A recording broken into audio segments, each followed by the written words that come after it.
नमस्कार शेतकरी बंधूंनो, मी डॉक्टर मैथिलीश प्रकाश रणस विद्यापीठाच्या प्रादेशिक फळ संशोधन केंद्र वेंगुर्ला येथे कनिष्ठ उद्यान विद्यावेत्ता या पदावरती कार्यरत असून आज आपण या व्हिडिओमध्ये करवंदाच्या अभिवृद्धीची माहिती घेणार आहोत। करवंद हे पीक कोकणवासियांना तसं नवीन नाही।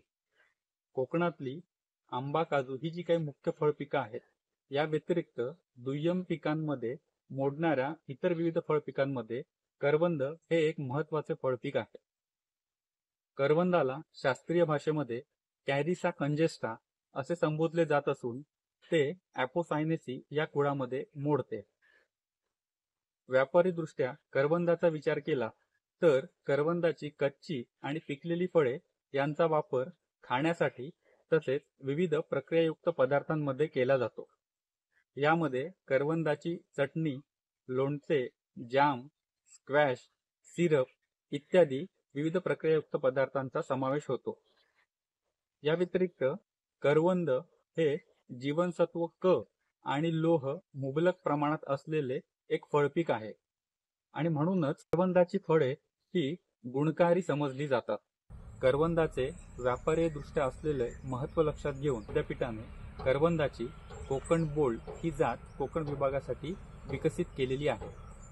या जातीची वैशिष्ट्य अशी की या झाडाला करवंदाची नावाप्रमाणेच आकाराने मोठी असणारी फळे लागतात। साधारणतः स्थानिक करवंद जी बाजारामध्ये उपलब्ध असतात त्यांचं सरासरी वजन हे 5 ते 6 ग्रॅम असते। तुलनात्मक दृष्ट्या कोकण बोल्ड या जातीला लागणाऱ्या फळांचं वजन हे सरासरी साधारण 14 ते 16 ग्रॅम या दरम्यान असते। ही फळे घोसानी लागतात। तसेच ह्या फळांमध्ये बी हे खूप पातळ असते आणि ती चावून देखील खाता येते।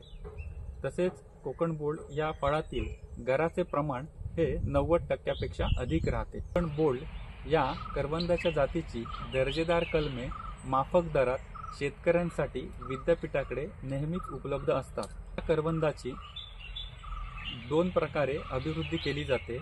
एक म्हणजे मृदुकाष्ठ कलम पद्धत आणि दुसरी म्हणजे गुटी कलम। आज आपण या व्हिडिओमध्ये करवंदाच्या मृदुकाष्ठ कलम पद्धतीविषयी माहिती घेणार आहोत। या पद्धतीद्वारे करवंदाची अभिवृद्धी करत असताना कलम काडीची निवड करणे ही अत्यंत महत्त्वाची पायरी आहे।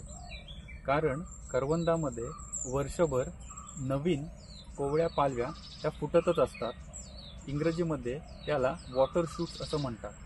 ह्याला लालसर कोवळी पोपटी रंगाची पालवी फुटते। अशा काड्या ह्या कलम निर्मितीसाठी वापरून चालत नाही। यासाठी करवंदाच्या जून काड्याच कलम काडी म्हणून वापरावी लागते।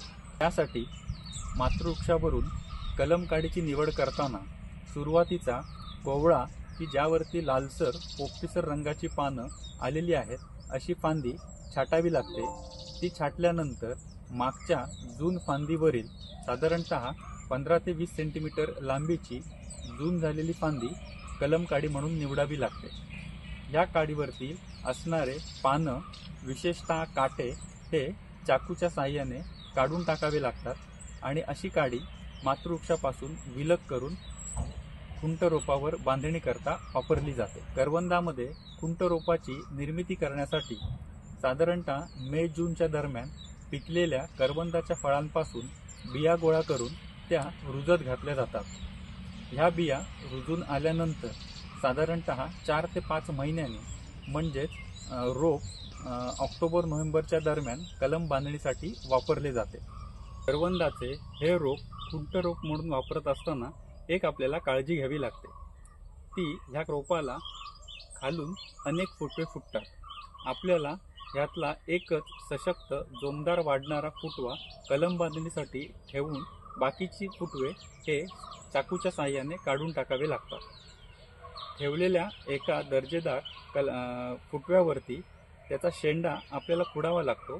बरोबर मधोमध काप देऊन इंग्रजी व्ही या आकाराचा छेद आपल्याला करावा लागतो। मातृवृक्षापासून निवडलेली कलम काडी त्याला बुडाशी पाचरीचा आकार देऊन ह्या व्ही छेदामध्ये बसवली जाते। त्यानंतर 15 ते 20 सेंटीमीटर लांबीच्या 100 ते 200 गेज जाडीच्या प्लास्टिक पट्टीने कलमाचा जोड हा बांधून घेतला जातो। अशी बांधलेली करवंदाची कलमे ही फुटण्यासाठी सावलीमध्ये ठेवली जातात. त्या पद्धतीने ऑक्टोबर नोव्हेंबरच्या दरम्यान बांधलेली करवंदाची कलमे ही साधारण जून जुलैच्या दरम्यान लागवडी योग्य होतात. अशी दर्जेदार करवंदाची कलमे शेतकऱ्यांनी लागवडीकरता वापरल्यास निश्चितच त्याचा सकारात्मक परिणाम करवंदाच्या उत्पादन वाढीवरती दिसून येईल. आपल्याला ही व्हिडिओ आवडल्यास नक्कीच लाईक करा, शेअर करा आणि कृषी संबंधित निरनिराळे व्हिडिओ प्राप्त करून घेण्यासाठी विद्यापीठाच्या आपल्या या चॅनलला नक्कीच सबस्क्राईब करा. धन्यवाद.